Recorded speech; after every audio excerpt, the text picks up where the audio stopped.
Morning Spirit. Selamat pagi, semangat pagi. Shalom Bapak Ibu dan saudara-saudariku yang dikasih oleh Tuhan Yesus, bertemu kembali di dalam Morning Spirit. Saya berdoa Bapak Ibu saudara-saudariku semua diberkati oleh Tuhan dalam keadaan sehat dan sukacita ya.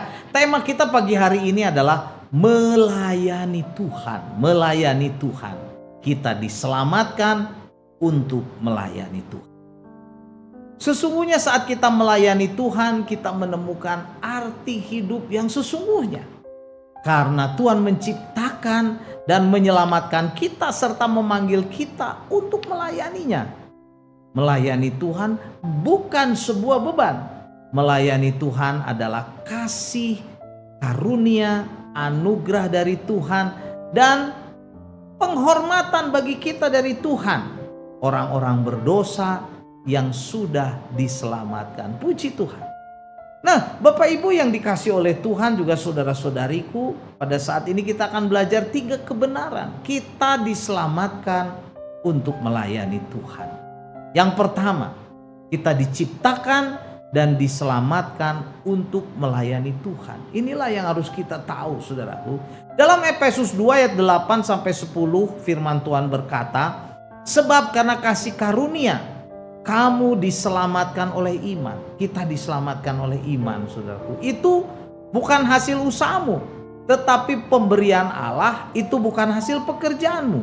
Jangan ada orang yang memegahkan diri.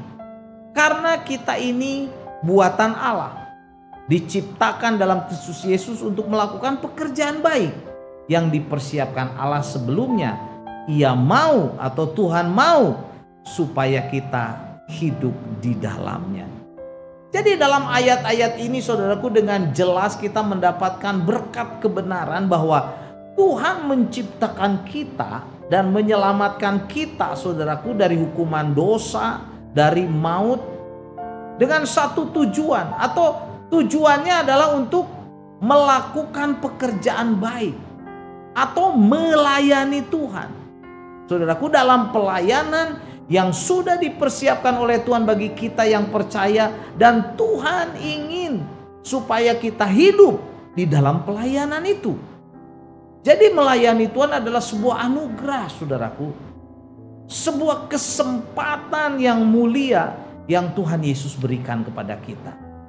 Jadi saudaraku, kita datang ke gereja itu tidak cukup hanya untuk berbakti saja. Kita harus melayani Tuhan, kita harus melayani sesama. Itulah yang Tuhan kehendaki dalam kehidupan kita sebagai orang-orang percaya yang sudah diselamatkan, yang sudah diciptakan dan diselamatkan oleh Tuhan. Itulah kebenaran yang pertama, saudaraku. Kebenaran yang kedua, kita diberi karunia dan kepandaian untuk melayani Tuhan. Dalam 1 Petrus 4 ayat 10 sampai 11 firman Tuhan berkata, layanilah seorang akan yang lain sesuai dengan karunia yang diperoleh tiap-tiap orang sebagai pengurus atau pelayan yang baik dari kasih karunia Allah. Jika ada orang yang berbicara, ya, kalau kita berbicara, baiklah kita berbicara sebagai orang yang menyampaikan firman Tuhan. Jika ada orang yang melayani, baiklah ia melakukannya dengan kekuatan yang dianugerahkan Allah, supaya Allah dimuliakan dalam segala sesuatu karena Yesus Kristus. Ialah yang mempunyai kemuliaan dan kuasa sampai selama-lamanya. Amin.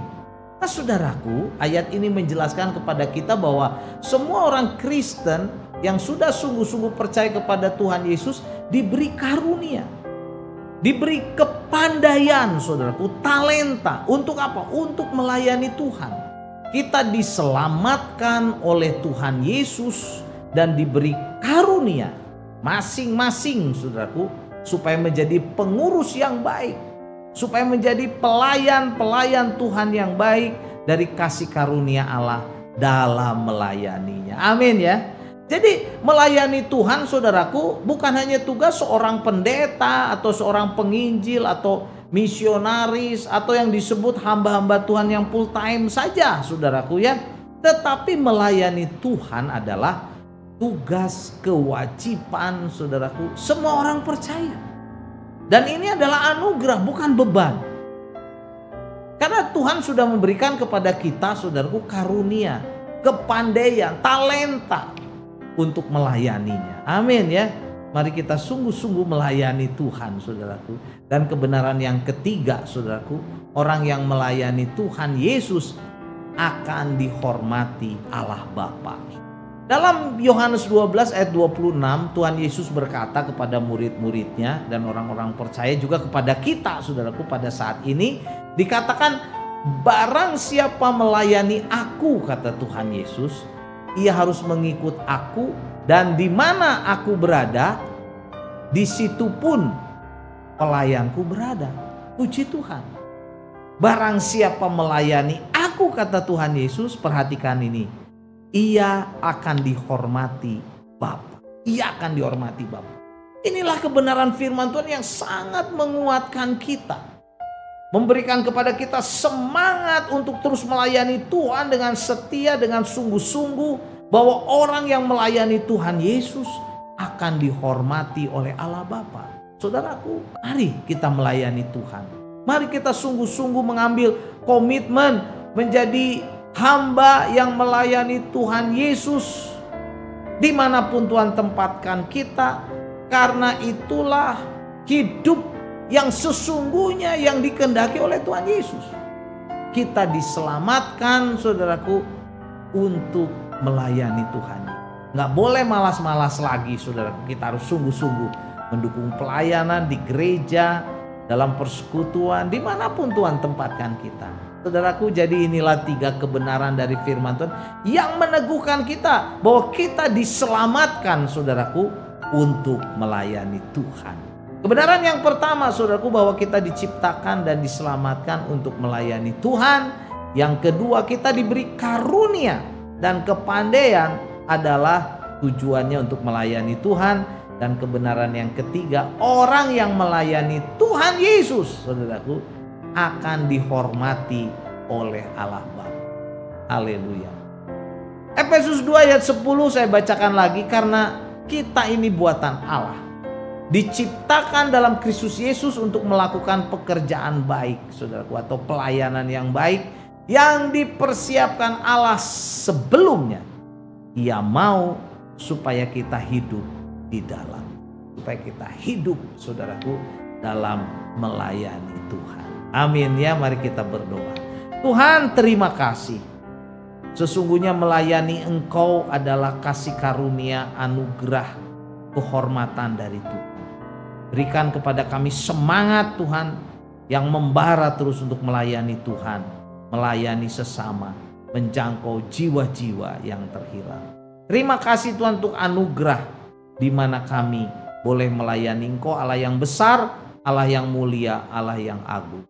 Dalam nama Tuhan Yesus kami berdoa dan bersyukur karena kami dapat melayani Tuhan. Amin. Amin Bapak Ibu dan saudara-saudariku yang dikasihi oleh Tuhan Yesus. Sekali lagi, kalau kita diberkati oleh Morning Spirit, jangan lupa klik like, subscribe, bunyikan loncengnya supaya bisa mengikuti Morning Spirit ini terus. Dan kalau kita diberkati, bagikan Morning Spirit ini kepada banyak orang supaya banyak orang pun diberkati. Sampai bertemu dalam Morning Spirit selanjutnya. Morning Spirit. Selamat pagi, semangat pagi.